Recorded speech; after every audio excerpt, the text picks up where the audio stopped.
Hello and welcome to the Mind Solution podcast. My name's Sarah Maud and I'm delighted to be joined in this episode by Michelle Reid. And Michelle is the People Operations Director at the Institute of Occupational Medicine and the 25th most influential HR professional of 2022, which is an incredible achievement. So welcome, Michelle. Thank you so much for taking the time to unpack this interesting topic about psychological safety. So I'm going to hand the microphone straight over to you, Michelle, for you to introduce yourself.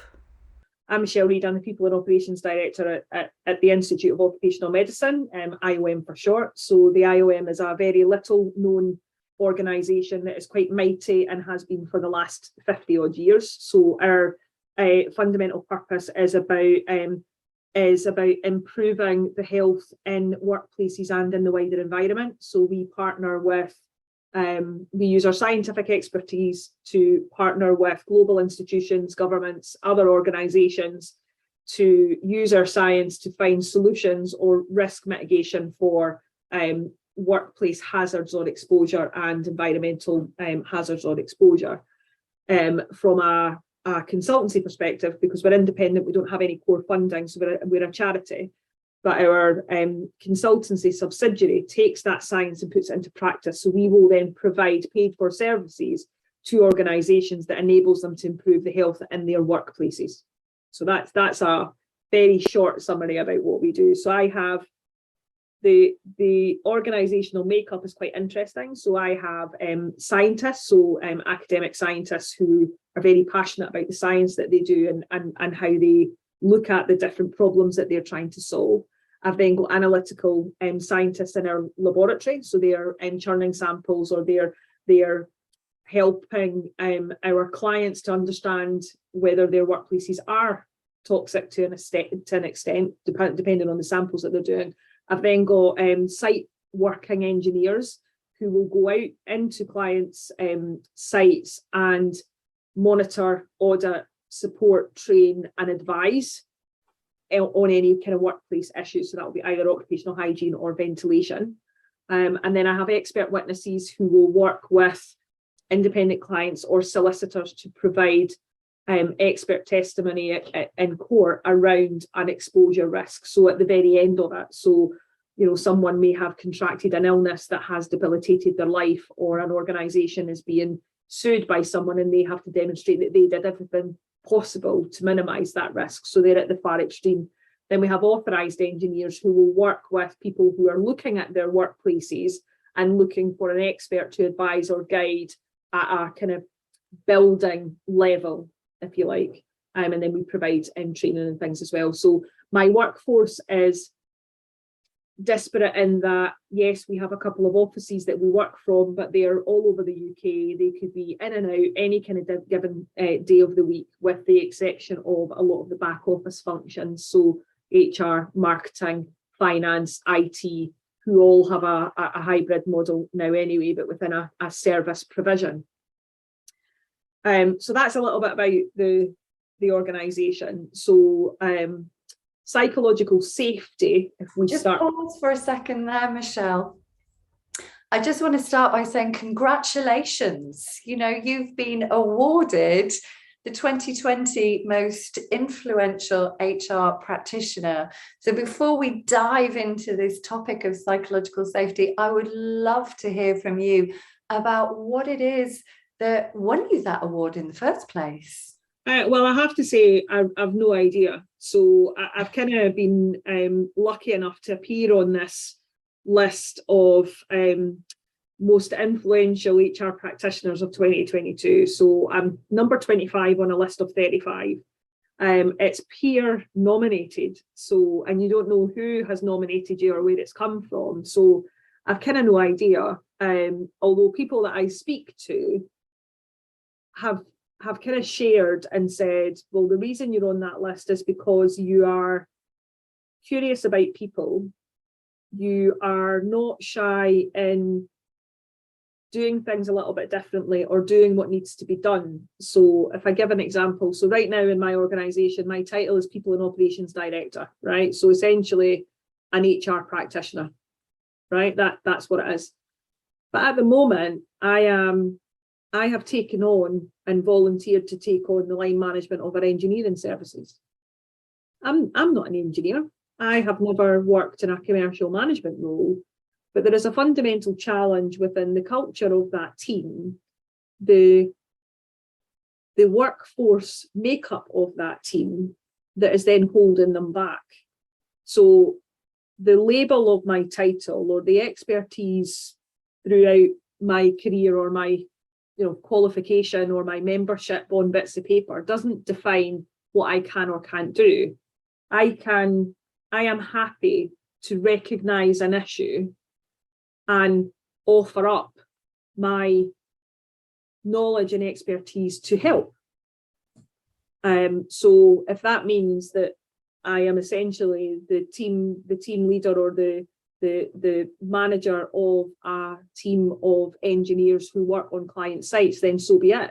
Because ultimately we need to unlock those people so that we can realise commercial success. And that's exactly what my core purpose and my core value is. So I don't confine myself to a specialism and go, I operate in this specialism and I don't come out of my box. I kind of look at where can I add the most value? Where am I going to get the most value from? And actually, what value will that bring to the organisation? And that's my kind of 3 value tentative model that I have. And I talk a lot about that with the people that I have internally that I'm coaching or I'm working with. That if people can recognise and verbalise what their core purpose is in the organisational context. So our organisational context is that we want to improve workplaces for people across the world and make them healthier so people can live longer, not be a drain on the NHS, all of those kind of things. Then how do I do that? Because I'm not a scientist, I'm not an engineer, I'm not a lab technician. The way I can do that is unlock those technical people and those people who deliver that in a way that they enjoy working, that they understand what value that they bring, they understand how valued they are, and they understand what value they get from the business, which ultimately is a house of people. And I get quite animated, as you can probably that when people talk about organizations, they talk about them in the third person as if they have a personality, as if they make a decision. They don't. An organization is a house, right? The organization is just a name. It doesn't have an identity. It doesn't have a voice. It doesn't have it doesn't make decisions. It is a house of people. And it's those people within that house that then do the stuff. And that might be the services, it might be the decision making, it might be the leading, it doesn't matter. But the house exists because of the people that are in it. So in your organisation, you've got, I guess you've got 2 choices. And I know that I'm going down a rabbit hole, but this is why I think I've been nominated for that list. You can either be fixated on your numbers and thrash your people to deliver, in which case you then have people turning over, you then have people that are off sick, you then have a toxic culture. Or you can recognise that the numbers in your organisation are a measure of how healthy the environment is, right? So if you have an environment, and I'll use psychological safety just as a term, right? If you have an environment where people feel psychologically safe, they understand how valued they are, they understand what value they bring, and they understand what value they are getting, then your numbers speak for yourself, and you're guaranteed to exceed your numbers unless there is an external environmental factor you cannot control, the pandemic, as an example, right? That, for me, is where I operate in and what drives me. So the numbers in our organisation don't strangle me. So the reason why I volunteered to take on the workplace protection team is not because they were failing, not because the numbers were bad, but actually because the issue was people and culture. So if I could apply my expertise into the people and culture, then actually the numbers will automatically improve. And, 4 months down the line, we're actually starting to see that. So we're no longer making significant loss. We're starting to break even. And okay, that doesn't sound wonderful, but actually when you went from making quite a significant loss and made no other changes other than talking to people, and all of a sudden you're starting to at least break even, you start with your people. Yeah. So what I hear there that's really creating that ripple effect for you, Michelle, is, well, there were 3 things that jumped out at me, that you are so connected to why your organization exists. It's a little bit like the Simon Sinek talk, start with why. So starting with that why.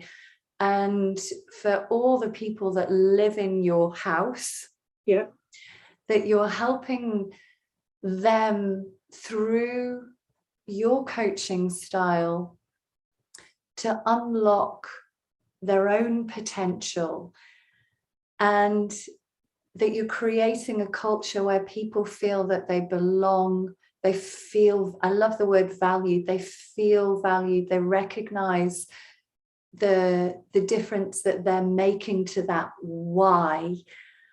And yeah, that's really powerful, because as you say, when you get those 2 seemingly quite basic things right, the rest takes care of itself, doesn't it? The rest is easy, because what you do is you unlock a growth mindset. Because actually, if people understand why the organisation exists and their place within that, it doesn't matter who they are. They could be the floor sweeper, the toilet cleaner, the administrator, the senior scientist, doesn't matter who they are. They understand their place within that, and that's got to come from them. Why do they choose to get up and come and work in our organisation? Because that's a choice that they make, right? And, yes, money comes into it, but they can go and choose to work anywhere and get money, right? They choose to come to us for a fundamental reason, and that fundamental reason should and can be completely aligned with the purpose of the organisation. So connecting people to that is really important, because of that whole value piece that I've talked about. But it then means that they can be really clear on their own purpose within that. So like mine, so unleashing the value of people, to the potential of people to realise commercial success, right? What that then does is it then takes away any of the shackles that I've got on my specialism, my qualification, my title, and I can apply my purpose and my gifts, I like to call them, in a non-conceited way, to any area of the business that may need or want that. And it's the same for the people that are within that. So, in some of the teams that I am now managing, there was an inherent reticence and resistance to change. And it all came from fear. What's this going to do to me? How's this going to change my job? Am I going to be made redundant? All of those stuff that happens all of the time, right? But as soon as you do a little bit of the curiosity piece, and I'm hugely curious about people, so I always ask lots of questions so that I can understand their view of the world, the path that they've led, and where they want to go to, because everybody's different. So it's always good to be curious, right? When you start to ask them a little bit about that and you help them to articulate their own purpose within that, then all of a sudden the stuff they do changes, because they are desperate to do it better, more effectively, more efficiently, so that they can spend more time doing the stuff that enables them to realise that purpose. And we did something very similar with our business support teams, our administrators. And I stopped calling them secretarial, which was the title, and we moved into more of a business support title, because that's what they do. They're in service of the business, and they use their skills and their talents to help other people who, could maybe do the stuff that they do, but they can do it much more effectively and efficiently, so they can use more of their time doing some of the other value add stuff. And they now do 2 things. They churn requests every day for admin support, but they then project support people. So what I mean by that is they will process map, they'll ask questions, they'll be curious, and they'll provide suggestions on how things could be done more effectively and efficiently to free up time. And they've done that by going from a team of 7 down to a team of 4. And it was that was a natural thing, and kind of fault of their own.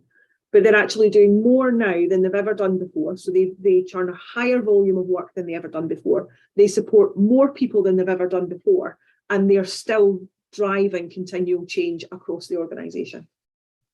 And what facilitated that?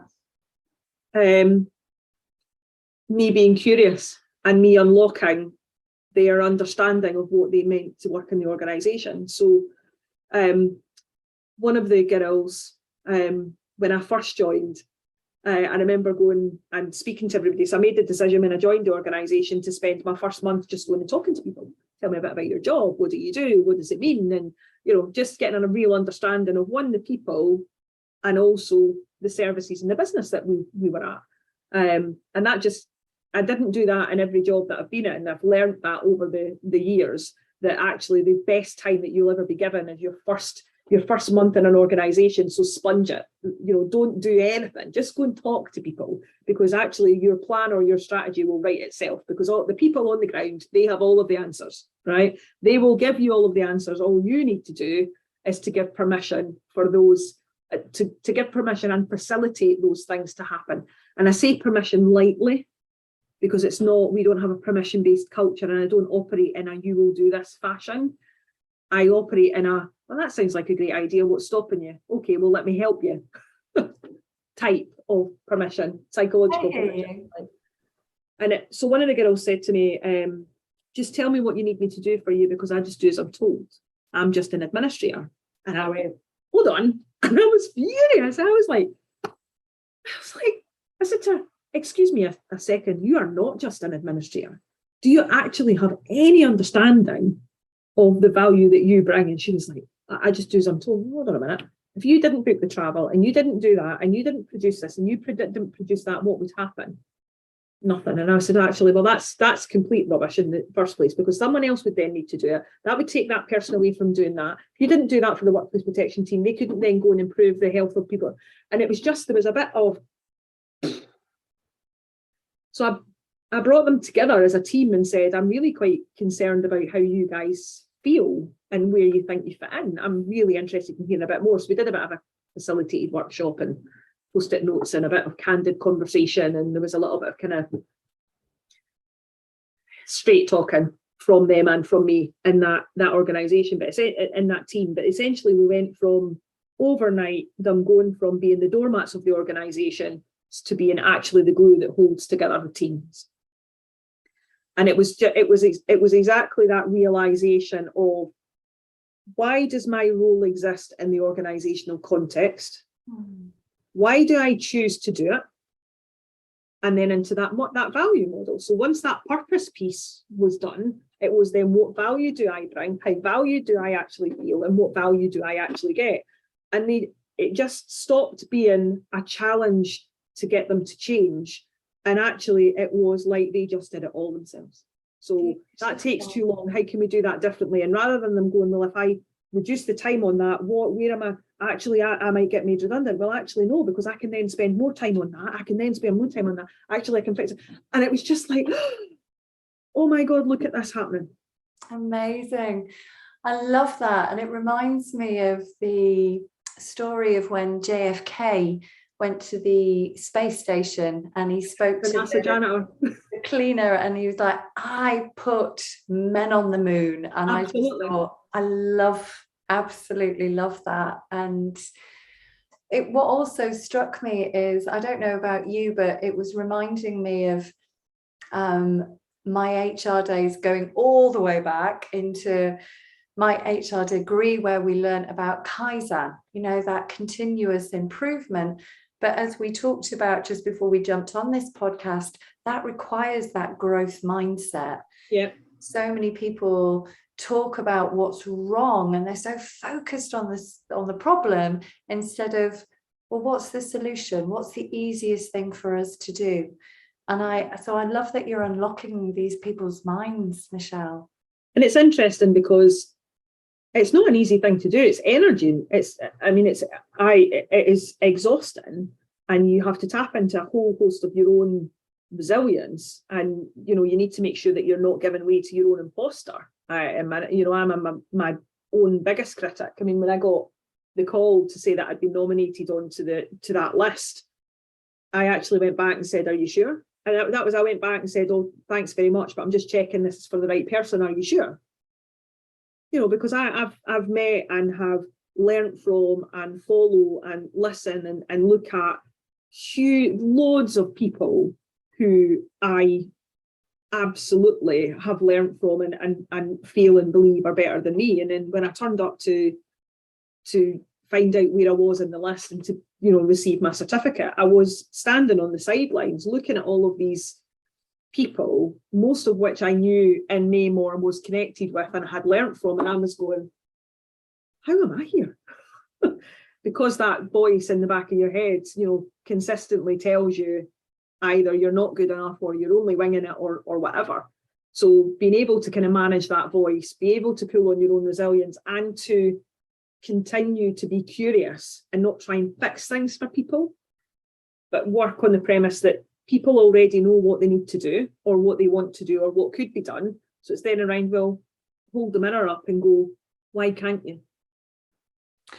Do you know what I found really curious about what you've just said? And it kind of starts to feed into this whole psychological safety, Michelle, is you use the words, I feel and believe that people are better than me.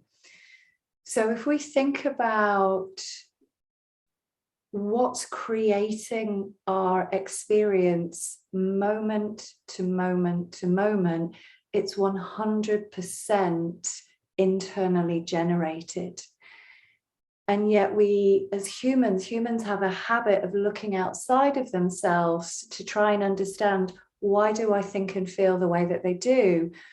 And yet, if we think about what you said there about managing that inner critic, what I would invite you and anybody that's listening to this podcast to reflect on is, what if you didn't have to manage the critic? What if you were to recognize that that voice is not a reflection of what's real? It's just a habitual thought pattern. Doesn't make it true. But if we've not created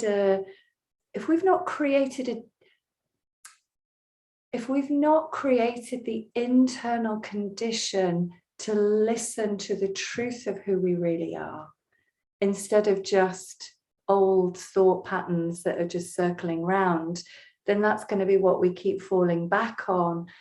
And so, as much as you coach everybody, my love, I would love to invite you to just reflect on that. I think though, part of where I am now is that I am hyper self-aware. So I'm very much aware of that inner critic and that inner voice, and I've worked exceptionally hard over the years to not listen to it and not fall into the trap of allowing that to overwhelm me or drive how I work. And I know exactly where it comes from. It comes from a number of experiences in my younger years. It comes from having a mental breakdown because of those experiences in my younger years. And it comes from the experiences that I have had since then and throughout my years. So, you know, I'm 43. I've got over 20 odd years experience in the world of work. But not everyone has walked the same path as me. So working quite hard on my own self-awareness and understanding where these things have come from. And I'm very privileged to have been able to have coaching experiences myself, one-to-one, or being involved in training or development, and being able to make the decision to learn from those rather than just attend and put them on a shelf. So that comes from my own behaviour and choices that I make. And for me, I can't change those experiences that I have had, but I can embrace the fact that I've had them because they've made me what I am today. And I am not defined by or at the mercy of them, because the choices and the behaviours that I make today enable me to continue to grow and develop in the future. And I say develop in a sense of as an individual rather than as a career or as a family or whatever it is. It's actually about how I continue to grow as an individual. And that's why I'm hugely curious about other people, because my story is my story.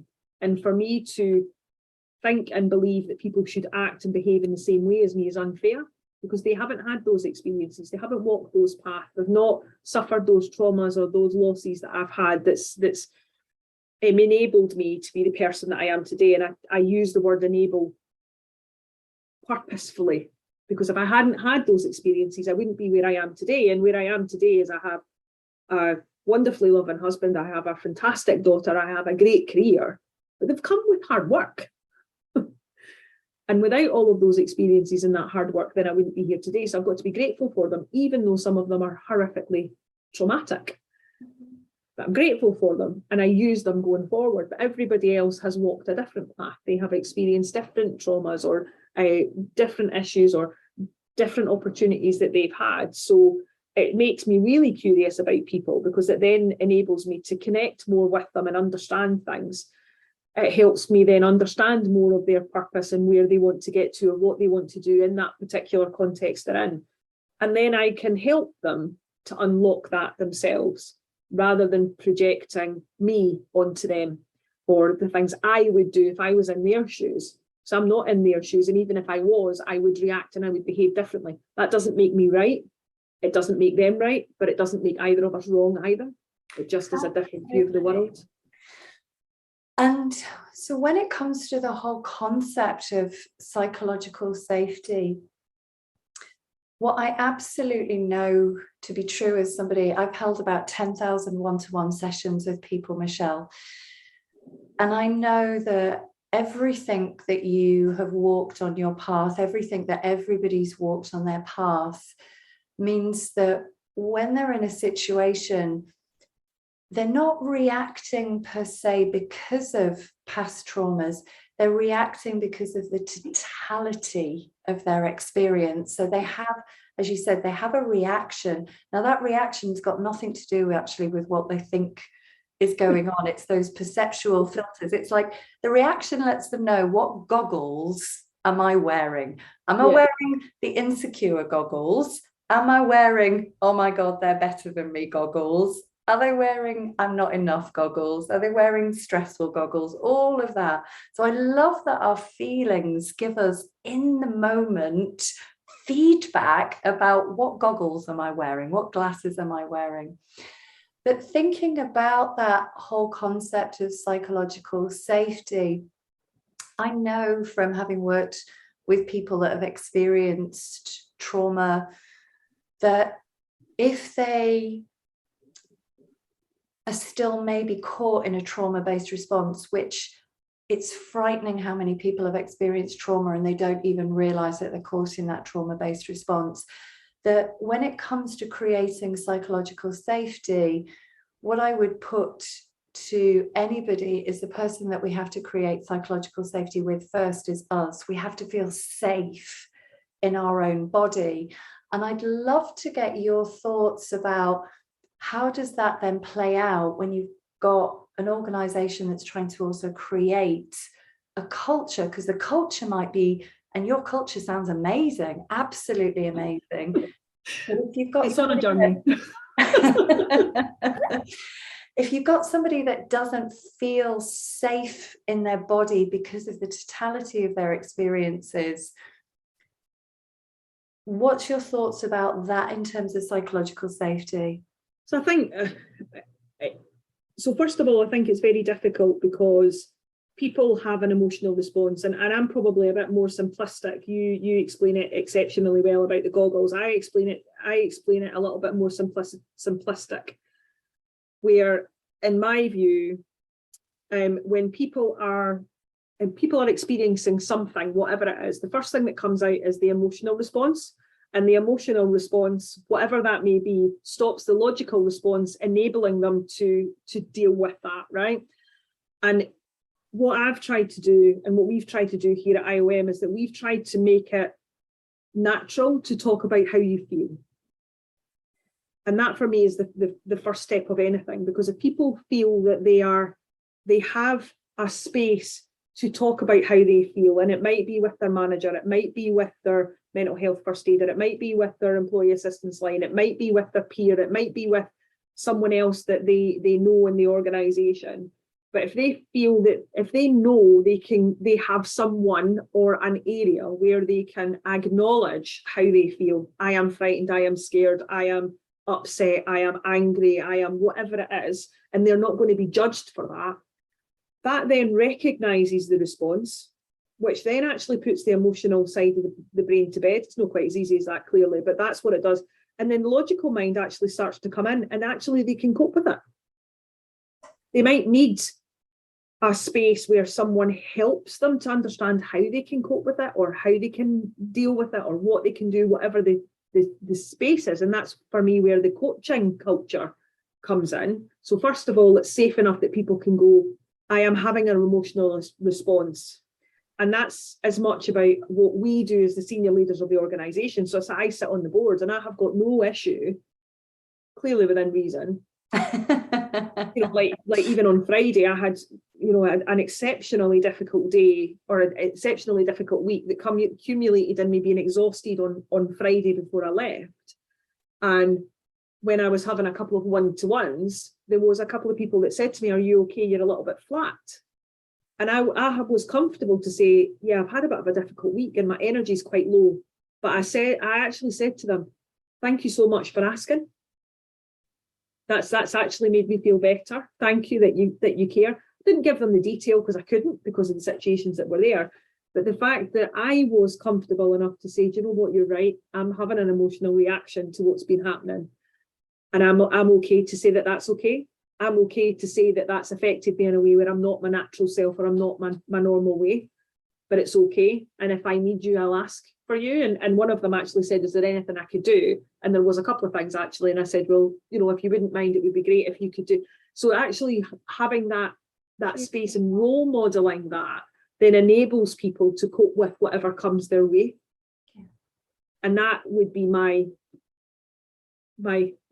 short summary of psychological safety and what I try to role model in my organisation.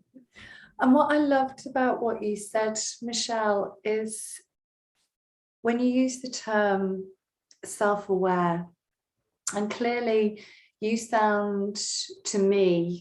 me as a woman that's done a lot of reflection, you've had coaching, you've done the work. I mean, I put my hands up. I think I've probably had over 500 one-to-one coaching sessions on me, because I know that if I'm going to be the best container that I can be for who I'm speaking to or who I'm delivering training to, I need to raise my own level of consciousness.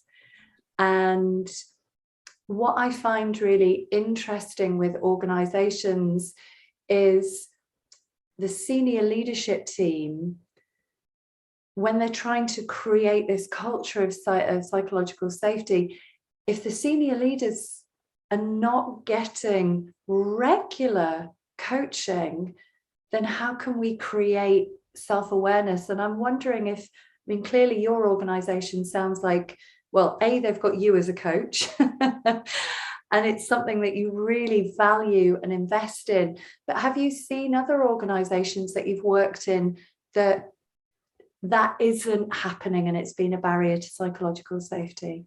I think, so I'll be absolutely candid. I think there are areas of my business where there are barriers because of exactly that. However, one of the things that I consciously do is I give feedback as a gift.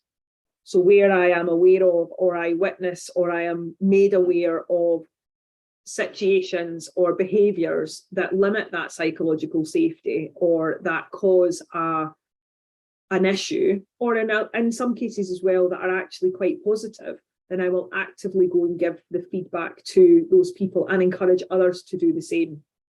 And I think regardless of whether that you've got executive coaching or you've got a coaching culture, you can start a revolution by just doing those themselves. And I think for for a people practitioner in an organisation, whether we like it or not, it's got to start with us. And absolutely, it's got to start at the top. I completely 100% agree. But sometimes those people at the top haven't had those experiences. They don't understand the value of that. They don't recognise or are aware as much as they should be. And it doesn't matter why that is. It doesn't matter what's happened in the past. What matters is how you help them to grow that level of awareness themselves. And that means voluntarily coaching them, whether it's conscious to them or not, volunteering the feedback, whether it's comfortable or it's not, but also role modeling those things yourself.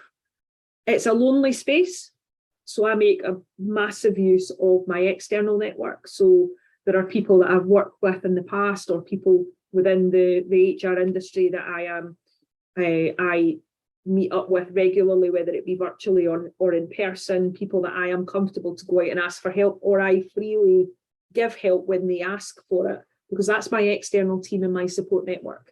And I feel less lonely with that. I'm very lucky in IOM. I have an exceptional senior management team. We have our ups and our downs, but we are mutually supportive. So I think for me, it had to start with me, because I could recognise there was a challenge or an issue. It should never be that we stand back and go, we recognise that, but we need someone else to fix it.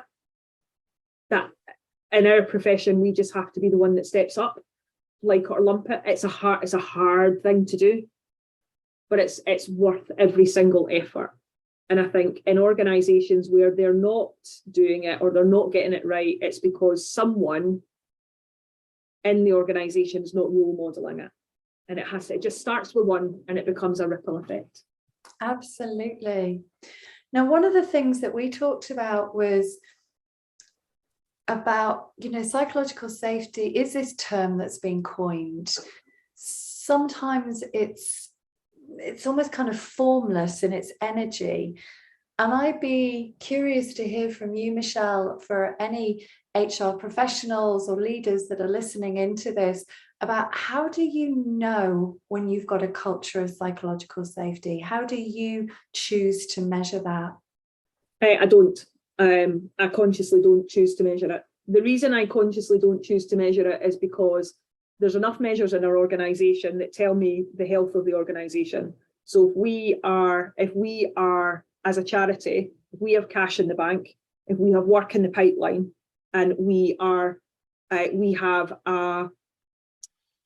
the dashboard for the organisation is healthy, and clearly we need to have the right measures in there. So we look at our weekly pulse score, we look at labour turnover, we look at absence, we look at retention, we look at cash, we look at profit, we look at all of the typical things that you do. If they are in balance and they're healthy, then the reality is your environment that you have as an organisation is enabling your people to perform at your best, because your organisation is a house. It is a house of people, and those people provide an input and a service. They are in service of the organisation and themselves, and that then results in the measures and the outputs at the other side. Yeah. So I have a strong dislike about measuring culture, because actually I think the measures that are there for your organisation will tell you if it's healthy or not. And when I volunteered to take on the engineering team, it was because it was a growing concern in the organisation. They were not hitting their turnover targets. People were working far too many hours and didn't seem to be producing any of the outcomes that we would be expecting. Their pulse score was through the floor. Did they take a genius to look at those measures that were there to tell you there was a people problem? So I don't measure it in any other way than the measures that are already in place for the organisation, because they are there for a reason. They are a measure of how healthy your organisation is in the industry that it's working in. Yeah, no, and I love that. So it sounds to me you are actually measuring it already. And as you said, if you've got all of those measurements that are in place, and they're giving you the feedback that lets you know. I'm guessing, can I ask, what's your pulse survey? When you said a pulse survey, what's that about? Yeah, so we have a performance management system that we use where people, it's end user centric, so people will tell us how they felt at work this week. And can I just say that I am not I don't strive for happiness in my organisation because it's impossible. But we ask them to tell us how they felt at work this week. And they've got a choice. They give us a 5-point score, and they've got the choice to add comments. They also have they are encouraged to share the priorities they've been working on and what they're planning on next week. And then there are questions that they get asked every week. So 2 specific ones. What's went well, and how can I help you? What support do you need from me? That's not the specific questions, but that's the kind of how they are.